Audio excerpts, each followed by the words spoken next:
A velha fazenda Santos era uma cicatriz na paisagem, uma lembrança de tempos passados que ninguém queria revisitar.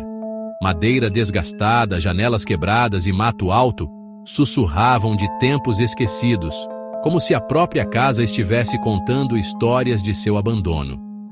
Era o lugar perfeito para uma aventura, um desafio que nenhum de nós poderia resistir.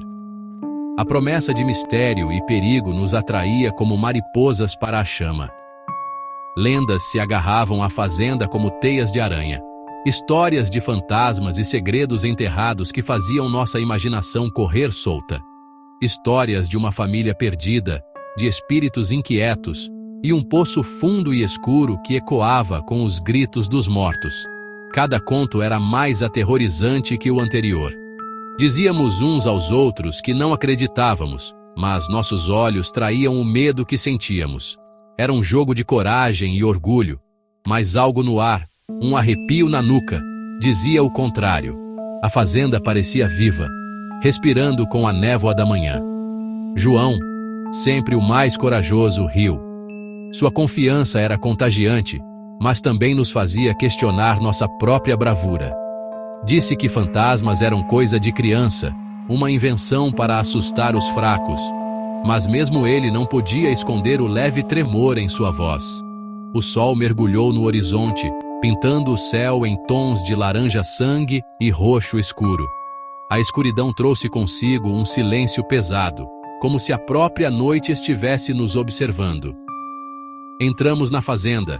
Cada rangido das tábuas do chão era uma batida de tambor na crescente escuridão. O medo e a excitação se misturavam, criando uma tensão palpável no ar. O ar lá dentro era pesado, denso com o cheiro de mofo e poeira.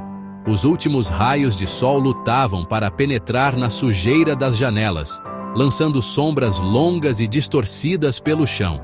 Movíamo-nos pelos cômodos como sonâmbulos, nossas vozes abafadas no silêncio opressor. Uma boneca de criança estava jogada num canto, seu rosto de porcelana rachado e vazio.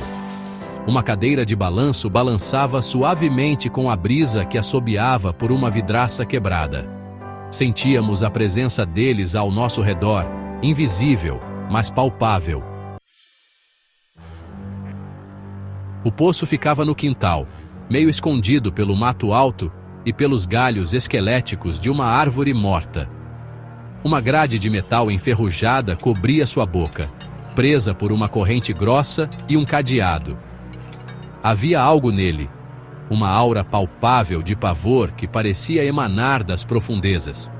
Ficamos parados por um momento, um silêncio nervoso pairando sobre nós. O vento sussurrava nas árvores, carregando consigo o mais leve indício de um som. João, com o rosto pálido, mais determinado, deu um passo à frente. Ele tirou um alicate de sua mochila, o metal brilhando sinistramente na luz que se apagava. O ar ficou visivelmente mais frio quando tiramos a grade do poço. Uma onda de ar úmido e terroso subiu em nossa direção, carregando consigo o fedor de decomposição e algo mais. Algo metálico, como sangue velho. O som fraco que tínhamos ouvido antes se intensificou. Era um coro agora, uma sinfonia de sussurros e gemidos. Vozes humanas, cheias de uma tristeza imensurável. Nos esforçamos para ouvir, nossos corações batendo forte no peito. O som parecia vir do fundo do poço, ecoando do abismo negro e aquoso. O medo, primal e consumidor, começou a se infiltrar em nossos corações. João, com os olhos fixos na escuridão dentro do poço, parecia em transe. Ele encontrou uma corda, velha e desgastada, no celeiro. Imploramos a ele, imploramos para que não descesse lá, mas ele estava determinado, seus olhos brilhando com uma luz estranha, quase maníaca. Ele disse que tinha que ver, tinha que saber o que havia lá embaixo. Ele prendeu a corda à manivela enferrujada do poço e, com um último olhar para nós, desapareceu na escuridão. A corda ficou tensa, seu peso puxando contra ela enquanto ele descia. Os gritos de baixo pareciam se intensificar à medida que ele descia, como se sentissem sua aproximação. Então, silêncio. Então, um grito. Um grito cru e primal que rasgou a noite, quebrando o silêncio. Era João, sua voz cheia de um terror tão puro, tão visceral, que nos arrepiou a espinha. Ele gritou nossos nomes, sua voz ecoando das profundezas, cada sílaba carregada de pânico. Corremos para a manivela, nossos movimentos desajeitados e frenéticos. A corda estava pesada, muito mais pesada do que deveria, como se algo estivesse puxando do outro lado. Lentamente, dolorosamente, João começou a emergir da escuridão. Ele balbuciava incoerentemente, suas palavras sem sentido, seu corpo tremendo incontrolavelmente. Ele não foi o mesmo depois daquela noite. Algo dentro dele havia mudado profundamente, como se uma parte de sua alma tivesse sido arrancada. O João que conhecíamos, aquele que ria diante do medo, havia sumido. Em seu lugar, restava apenas uma sombra do homem que ele fora. Ele estava retraído, distante, seus olhos sempre olhando para algum ponto invisível à distância. Era como se ele estivesse preso em um pesadelo do qual não conseguia acordar. Ele se recusava a falar sobre o que tinha visto no poço, seu silêncio apenas servindo para amplificar o horror daquela noite. O mistério do que ele encontrou lá embaixo o consumia. Ele começou a ver coisas, ouvir coisas. Visões e sons que ninguém mais podia perceber. Sombras que se moviam no canto do olho, sempre à espreita, sempre presentes. Sussurros que o seguiam por onde quer que fosse. Vozes que ninguém mais podia ouvir. Seus sonhos, antes cheios de risos e luz, agora eram assombrados por pesadelos. Pesadelos tão vívidos que ele acordava gritando. Ele acordava gritando, seu corpo coberto de suor, seu coração batendo descontroladamente, seus olhos arregalados com um terror cego, como se ele tivesse visto algo além da compreensão humana. Ele murmurava sobre rostos na escuridão, figuras que o observavam das sombras. Sobre mãos surgindo das profundezas, tentando puxá-lo de volta para o abismo. Sobre os gritos que nunca cessavam, ecoando em sua mente dia e noite. Ele estava perdido para nós, sua alma presa à escuridão que residia no fundo do poço. E assim, João se tornou uma lenda, um aviso para todos que ousassem olhar para o abismo. Então, uma manhã, ele se foi.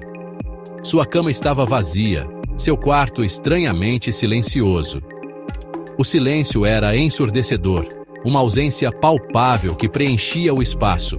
O único vestígio de sua presença era o cheiro persistente de terra úmida e decomposição, que se agarrava aos seus pertences. Era como se o próprio quarto estivesse em luto. Nós o procuramos, desesperadamente, nos agarrando à esperança de que ele tivesse simplesmente fugido, que ele estivesse em algum lugar, vivo e bem, buscando consolo do tormento que o atormentava, tentando entender o que poderia tê-lo levado a desaparecer. Mas no fundo, sabíamos a verdade, uma verdade que ninguém queria admitir, mas que todos sentiam. O poço o havia levado, aquele poço antigo e esquecido, que sempre parecia ter um ar de mistério e perigo. Encontramos seu celular perto do poço, caído no chão onde a grade antes estava. A tela estava rachada, a bateria descarregada. Mas quando o conectamos, encontramos algo que nos gelou até os ossos. Um único vídeo, gravado na noite em que ele desapareceu.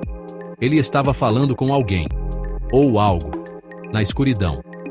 Suas palavras eram sussurros, quase inaudíveis, mas carregadas de medo.